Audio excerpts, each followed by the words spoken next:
Welcome to the deep dive. Today we're tackling open relationships and polyamory. You hear these terms thrown around, sometimes, used like they mean the same thing, but there's some really significant differences. Absolutely. And our goal here in this deep dive is kind of to get beyond just the buzzwords. We've looked at, well, everything from the basic definitions on places like Wikipedia to, relationship advice columns and things.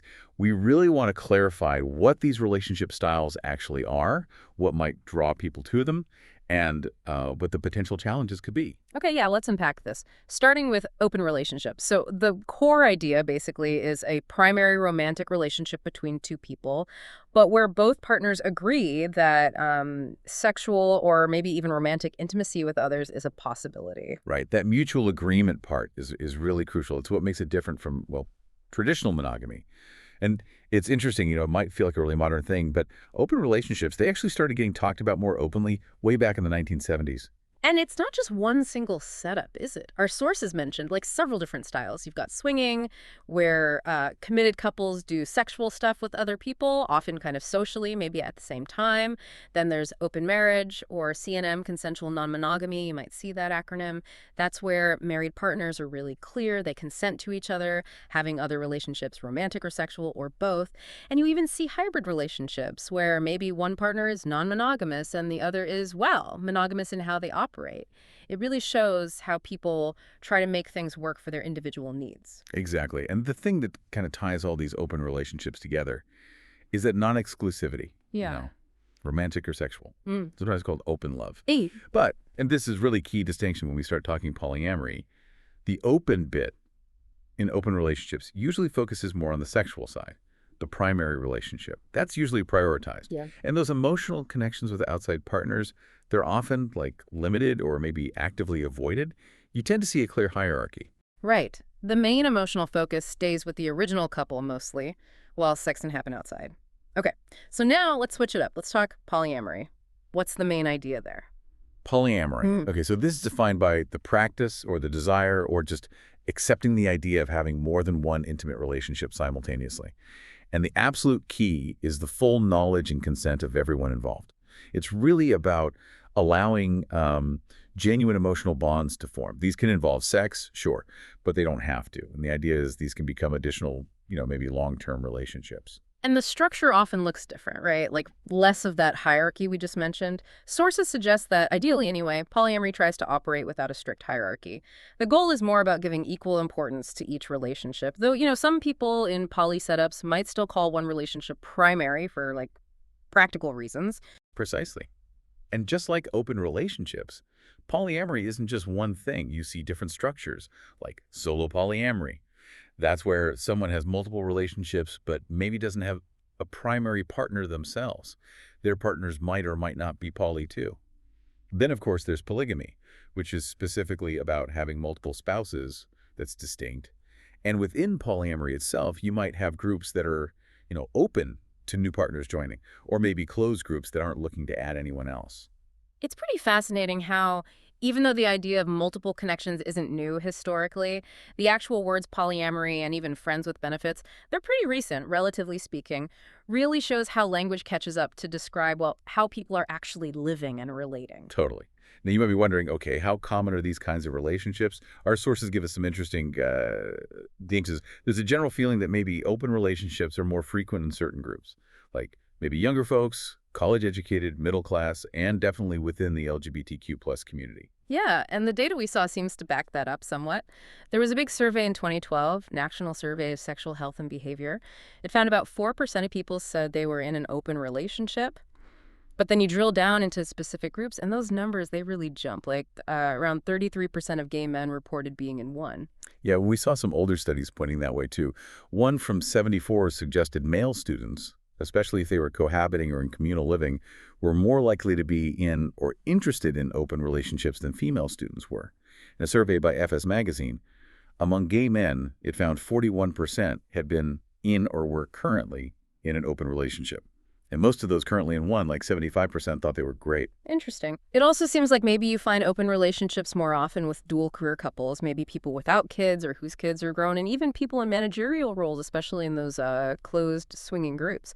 So Okay, let's get into the why. What actually drives people to explore open relationships? What are the perceived rewards? Well, there's a whole range of reasons, really. Sometimes it's, pretty straightforward. You like someone else, but you still really value your current relationship. You don't want it to end. Or it could be pressure from a partner who wants it. Mm. Or maybe someone just feels deep down that they aren't naturally monogamous. Sometimes differences emerge over time in a couple, right? Or one partner feels the other just can't meet all their needs. Maybe it's different sex drives or wanting more freedom, different kinds of companionship, variety, even things like career advancement, believe it or not. It's also interesting, isn't it, that some people are actually drawn to the challenge, like dealing with jealousy, attachment, possessiveness. They see it as a path to like self-awareness. And kind of counterintuitively, some research suggests people in open relationships might actually feel less jealousy than monogamous folks. Yeah, it seems odd, but working through those feelings openly can build something else. That whole new relationship energy thing can also be a big draw, that excitement. Plus, connecting with other people who get it, like-minded couples and individuals. Sometimes it's practical stuff too, relationships of convenience, maybe for economic or social reasons, or just distance between partners. And of course, the potential for maybe more sex or more pleasing sex, especially if there were compatibility issues before. And it's not just about sex, right? The sources also talked about potential for like increased trust. Because you have to set boundaries and communicate really well. And maybe even deeper intimacy, because you're talking so openly about desires and experiences. There's even this idea, maybe more common in men, according to some theories, of cognitively separating sex from emotion, like compartmentalizing, which might make open relationships feel like a better fit. And it's really worth repeating. Research often finds comparable levels of relationship satisfaction between monogamous and non-monogamous couples. That's a really critical point. But of course, it's not all sunshine and roses. There are potential downsides. So what are the reasons someone might say no thanks to an open relationship? What are the risks? Well, probably the biggest one is just one partner really truly wants to stay monogamous. Trying to force it when someone's not genuinely on board, that's usually a recipe for disaster. There's also the fear, that a partner might get too wrapped up in their outside connections and neglect the primary relationship. And jealousy, that's almost always part of the conversation, even if some studies show less jealousy overall in established open relationships. Other studies, like that one from 1971, found a big majority, like 80% in open marriages, did experience jealousy, bringing in third parties. It absolutely can stir up insecurities. Yeah, and then you've got the whole societal baggage, right? Negative stereotypes. Open relationships are sometimes seen as less fulfilling, maybe riskier for STIs, though condom use might actually be higher, interestingly, or even just less moral. That's often tied to what academics call mononormativity, this baseline assumption that monogamy is the only natural or right way to be. Exactly. Cultural pressure is huge. There's often this judgment, like people in open relationships are less committed, maybe less mature. Media often tells that story too, right? That wanting more than one partner means something's wrong with the main relationship, which is funny when you think historically, dating around was more common before this big shift towards expecting immediate exclusivity. Right. And sometimes, if someone expresses interest, it might just get dismissed as, oh, it's just a phase. Plus, there are real practical hurdles, logistics like living together, finances, property, especially kids. That can all get way more complicated. And the STI risk? While sources mention safer sex might be emphasized, and things like pre-P help with HIV. Just statistically, more partners does mean increased potential exposure. That's just math. Okay, so balancing those potential rewards and risks, what makes an open relationship actually work for the people who choose it? What are the keys to success? It really seems to boil down to tailoring it. Making the relationship structure genuinely fit the people involved. There's no single blueprint, right? And successful ones often evolve over time. They need to reflect everyone's values, goals, desires, needs, their whole philosophy, really. And it often takes time and real intention, especially if you're transitioning from monogamy. Taking it slow, allowing time for, self-reflection, processing emotions, learning to handle conflict differently, coping with the change. That seems linked to better outcomes. And constant, honest negotiation. That sounds absolutely vital. Things like honesty, how you maintain the relationship, trust, boundaries, managing time. These aren't things you just decide once. It's ongoing talk.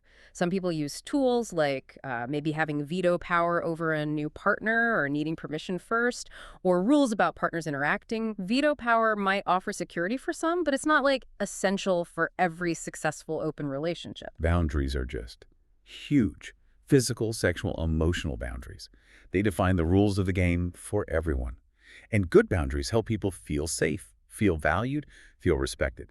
Examples could be like agreements on who can be a partner, what specific sexual acts are okay or not okay outside the main relationship, even where things can happen. Some couples actually write this stuff down, like physical relationship contracts, just to be super clear. And that practical peacetime management, you can't ignore that. Even if there is a primary partner, you still have to make sure time and attention are shared fairly somehow. Otherwise, people feel neglected, right? Equity theory comes into play there. Now, our sources also got into specific research on open marriages, which sheds light on open relationships more broadly.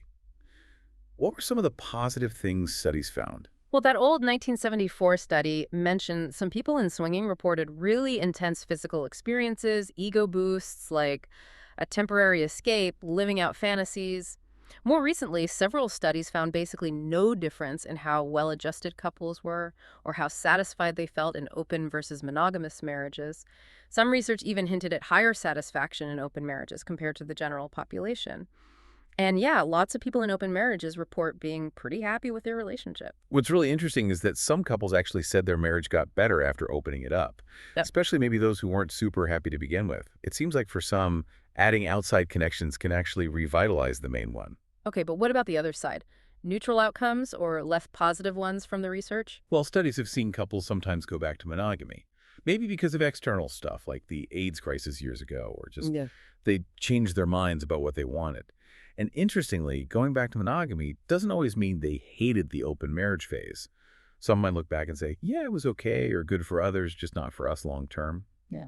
And importantly, research hasn't really found a clear difference in divorce risk between open and monogamous marriages overall. But challenges definitely exist. Jealousy is still a big one, right? Sources mention studies showing 80% or more experiencing it in open marriages, and that jealousy can cause real problems, arguments, anger, demands, just damaging the relationship. There are also arguments that opening a marriage can mess with intimacy or bring up insecurities. And while only a small percentage, maybe 1-2% in one study said open marriage was the main reason for their divorce, that's still a significant minority within that group. The direct link to divorce is murky, but some research does suggest a slightly higher risk with extramarital sex, even if it's consensual. Okay, so let's try to really nail down the comparison as we wrap up. Polyamory versus open relationships. What are the absolute key differences? I think the fundamental thing is that emphasis on emotional connection. Polyamory is really centered on the possibility of deep emotional romantic bonds with multiple people, whereas open relationships, usually it's about that primary romantic bond with sexual connections allowed outside, but often with like guardrails around deep emotional entanglement. And that usually leads to different approaches to hierarchy, right? Open relationships, often clear hierarchy, primary partners come first. Right. Polyamory, the ideal at least, is more egalitarian, valuing all relationships. The why behind it can differ too. Open relationships might be more about seeking diverse sexual experiences. Polyamory often seems to come from a place of feeling capable of and desiring multiple loving, intimate relationships. Those strict boundaries around getting too emotionally involved outside, much more common in open relationships. And look, both need consent, both need communication, but the emotional complexity in polyamory with multiple deep bonds, that can just be, well, more complex to navigate. So if someone listening is thinking about non-monogamy, what should they consider when figuring out if an open relationship or polyamory might be a better fit, or even if either is right at all? I think the first thing is really honest self-reflection. Like, what's the core desire here? Is it mainly about more sex partners? Or is it about the potential for deep emotional connections with more than one person? And you got to remember, these definitions aren't always rigid. Things evolve. People's desires change. Experimentation might be part of figuring it out. The focus should probably be less on the label and more on communicating your needs and expectations clearly with whoever you're involved with. Yeah, and talking openly about what might trigger jealousy or insecurity, that's huge. It's also just so important to remember, no relationship structure guarantees anything. Not monogamy, not polyamory, not open relationships. Breakups happen. Feelings change. Those honest talks with your primary partner, respecting where they're at, their boundaries, absolutely crucial. And setting clear boundaries up front, then having regular check-ins, constant open communication. That seems vital for making any kind of ethical non-monogamy work. So yeah, as we finish this deep dive, the big differentiators between open relationships and polyamory really seem to circle back to the role of emotional connection and how relationships are prioritized. But both fall under that umbrella of ethical non-monogamy. Mm. And that word ethical is key. It absolutely requires ongoing consent, really open and transparent communication, and clear boundaries that everyone respects. And we've seen people choose these paths for so many different reasons. The outcomes, they really vary. Can be positive growth, can be just, and experience can sometimes be negative. But it is important to remember that research does suggest for many, satisfaction levels can be right up there with monogamous relationships. Which brings us to a final thought for you, the listener, to maybe chew on. Given how relationship norms are clearly evolving, how society's understanding is changing, how might our collective acceptance of non-monogamous ways of relating continue to shift? And maybe more fundamentally, what are the core ingredients is the communication, respect, trust, shared values that really make any relationship work, regardless of what label we put on its structure? Yeah. Definitely something to think about further.